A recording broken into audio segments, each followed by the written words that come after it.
So where did we get the idea of individual rights? Do I even need to answer that question by now? From the Catholic Church, believe it or not. We're going to talk about that and a lot more today on the Catholic Church, Builder of Civilization.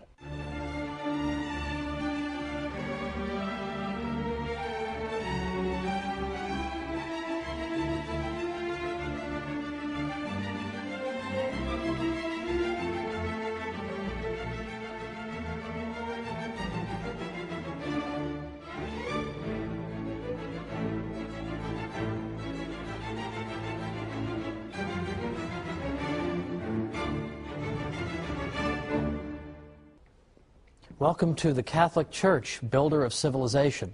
I'm Thomas Woods. In all the episodes up through today, we've been talking about aspects of Western civilization that are indebted to the Catholic Church. And yet, most people know nothing about this. So it's time we rectify that. Now today, I've got something else interesting for you that I think most people don't know about and they're not taught in school. But what was the first modern legal system in Europe? Guess what? It wasn't English common law, it was the canon law of the Catholic Church. Because for the first time, you had a single systematic body of law. Canon law, of course, the Church's law, became a model for the emerging states of Western Europe. Because what in fact happened is that the Church's law had never really, until about the 12th century, had never been collected into a single source. It was scattered everywhere. If you wanted to find church law, there was no book you could go to. You would find aspects of church law in the Bible, in the church fathers, in local councils, ecumenical councils, papal statements, whatever. But there was no systematic source that you could consult. And that came to an end in the year 1140, when a man named Gratian wrote the Concordance of Discordant Canons. And this work brought together and synthesized all these various sources of the Church's law, brought them together and made them into a single coherent whole. And in effect, by doing that, Gratian showed the Western world how you put together a legal system, how you take disparate elements that are scattered and you bring them together into a single whole that makes sense. Now, this is not always so easy, because when you have so many sources of law, it's not surprising that sometimes you find contradictions. One source says you should do A, another source says you should do B.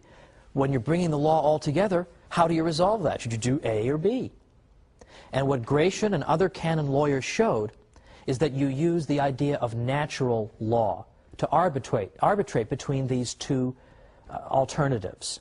So, in other words, the idea of natural law is that there are certain principles, even before human beings write up any law, there are certain principles that we know to be right, that we know to be wrong, because they are written on our hearts, as we learn in the Bible. So the natural law becomes the way you decide, is this the rule we should abide by, or is this rule? Natural law can help you adjudicate that. Well, the countries of Western Europe, as they were coming out of the feudal period of Europe, they had totally scattered legal systems too. They had this kind of law, that kind of law, all kinds of directives all over the place, and no coherence. So when they went to put together a modern legal system, what did they consult as a model? The canon law of the Catholic Church. Don't you think that's kind of interesting? Well, it's not just the structure of the canon law that's important. It's not simply that it showed people how to take a lot of different sources and put them together into one code of law. That's important. But it's also the content of canon law that matters. It's also some of the things that canon law taught rubbed off on law in general. For instance, the Church had jurisdiction over marriage in the Middle Ages, and the canon law of marriage held that a valid marriage involves the free and informed consent of both the man and the woman. So you can't force people to get married, you can't get them drunk and then get them married, you need to have their free and informed consent. Well, what does that mean? Well, in fact, Harold Berman, who's probably the greatest historian of law in the Western tradition by far, he's a 20th century historian, Harold Berman says that right here in the Church's canon law of marriage, emphasizing consent as the heart of the marriage bond. He says here were the foundations not only of the modern law of marriage, but also of certain basic elements of modern contract law, namely the concept of free will, that you have to enter into a contract freely the same way you do in a marriage. We also see, he says, the related concepts of mistake, duress, and fraud, because the Church's canon law of marriage also told us that if people have made a mistake about the identity or some important quality of their putative spouse, that the marriage is also not valid. So these are basic aspects of all contract law, and yet here they are deriving from the canon law of marriage, not particularly well known.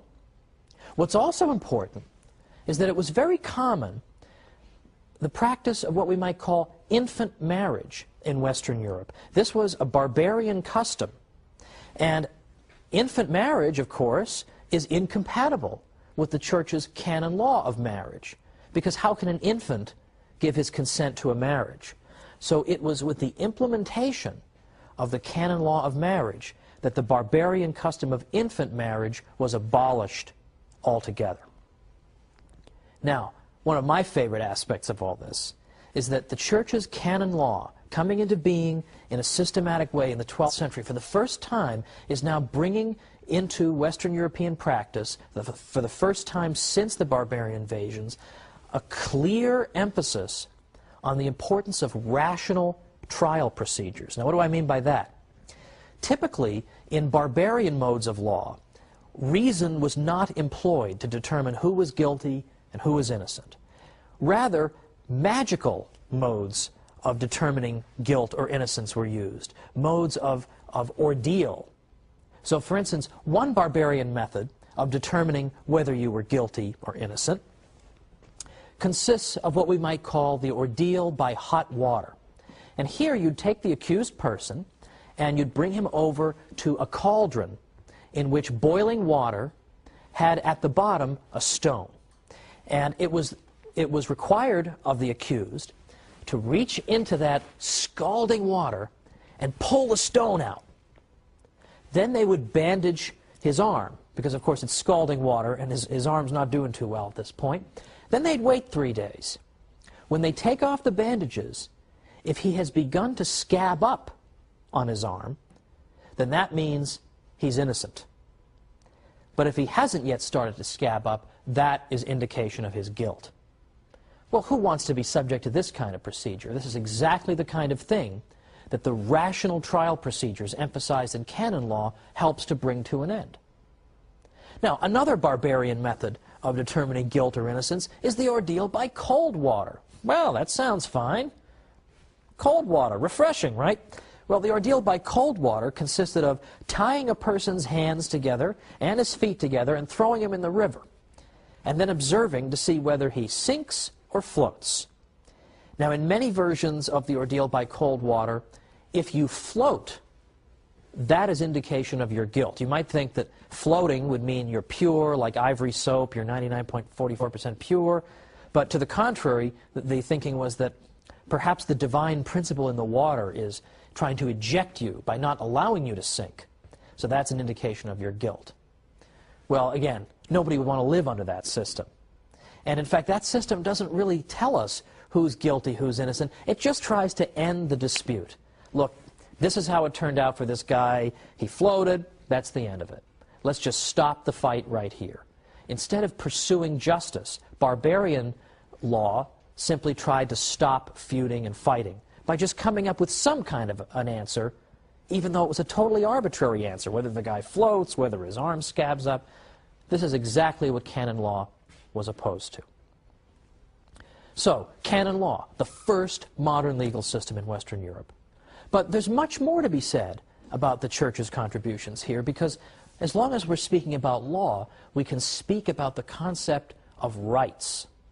That I have a right to life. I have a right to own property. I have a right to enter into a contract or enter into a marriage. I have the right to defend myself in a court of law. All these things are rights. Where does that idea of rights come from?